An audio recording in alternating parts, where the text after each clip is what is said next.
اللہ تبارک و تعالی قرآن مقدس میں ارشاد فرماتا ہے لا تقربوا الزنا،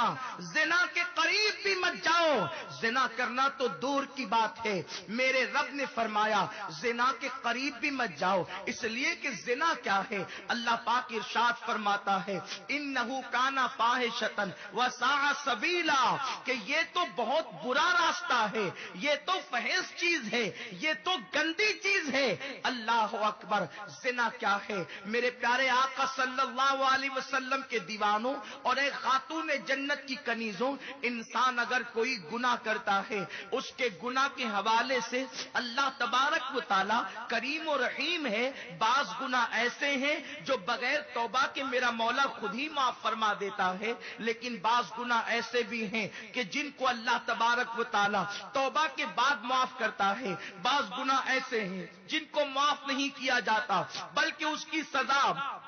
قبر میں دی جاتی ہے، آخرت میں دی جائے گی۔ لیکن ایک گناہ ایسا بھی ہے، انسان اگر وہ گناہ کر لے تو اس کی سزا اس کو بھی ملتی ہے، اس کی سزا اس کے بچوں کو بھی ملتی ہے، حتیٰ کہ اس کی سزا اس کی آنے والی نسلوں کو بھی ملتی ہے۔ اسی گناہ کا نام زنا ہے۔ زنا وہ بدترین جرم ہے جس کی نحوستیں نسلوں تک باقی رہتی ہے، جس کی بے برکتی نسلوں تک موجود رہتی ہے، نسلیں تباہ ہوتی ہے، نسلیں بے حیا ہوتی ہے، نسلیں برباد ہوتی ہے۔ میرے آقا مصطفیٰ کریم صلی اللہ تعالی علیہ وسلم فرماتے ہیں، مشکات شریف کی حدیث کا مفہوم ہے، آقا کریم صلی اللہ علیہ وسلم نے فرمایا جب کوئی مرد یا عورت زنا کے اندر مبتلا ہوتے ہیں تو اس وقت تو ان کا ایمان ان کے سینے سے نکل جاتا ہے اور چھتری کی طرح سایہ فگن ہو جاتا ہے۔ اگر زنا کرتے کرتے ان کو موت آ گئی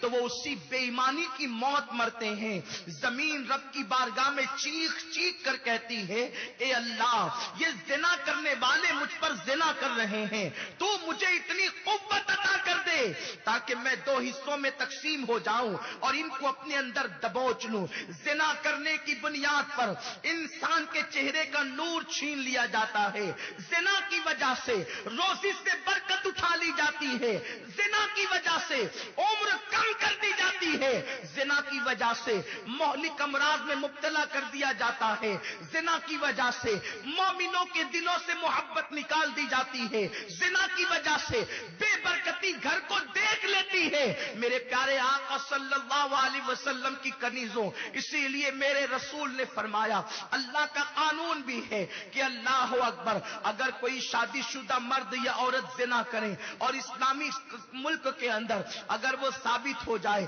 تو اس کو جو ہے وہ سنسار کرنے کا حکم دیا جاتا ہے، اس کو پتھروں کے ذریعے سے ہلاک کرنے کا حکم دیا جاتا ہے۔ نزہت المجالس کے اندر اللہ اکبر علامہ عبد الرحمن لکھتے ہیں اگر بندروں میں بھی کوئی بندریا زنا کر لیتی ہے تو بندر بھی اس بندریا کو سنسار کر دیتے ہیں اور اس بندر کو سنسار کر دیتے ہیں۔ میرے پیارے آقا علیہ السلام کے پیارے دیوانوں، مجھے حیرت ہے کہ بندر جیسی مخلوق بھی زنا کو برا جانتی ہے، یہ انسانوں کو کیا ہو گیا ہے کہ اب یہ زنا کو فیشن سمجھ کر زنا کی طرف بڑھتے جا رہے ہیں، زنا کو تہذیب سمجھ کر زنا کی طرف بڑھتے جا رہے ہیں۔ اگر کسی کو بندر کہہ دیا جائے وہ اپنے لیے گالی تصور کرتا ہے، لیکن مجھے بتاؤ جسے بندر برا سمجھتے ہیں اس کو تم نے بھی برا نہ سمجھا؟ اتنی عقل و معاف ہو گئی، عقل اتنی بودی ہو گئی، فکر اتنی گر چکی ہے کہ جانور جس سے نفرت کرتے ہیں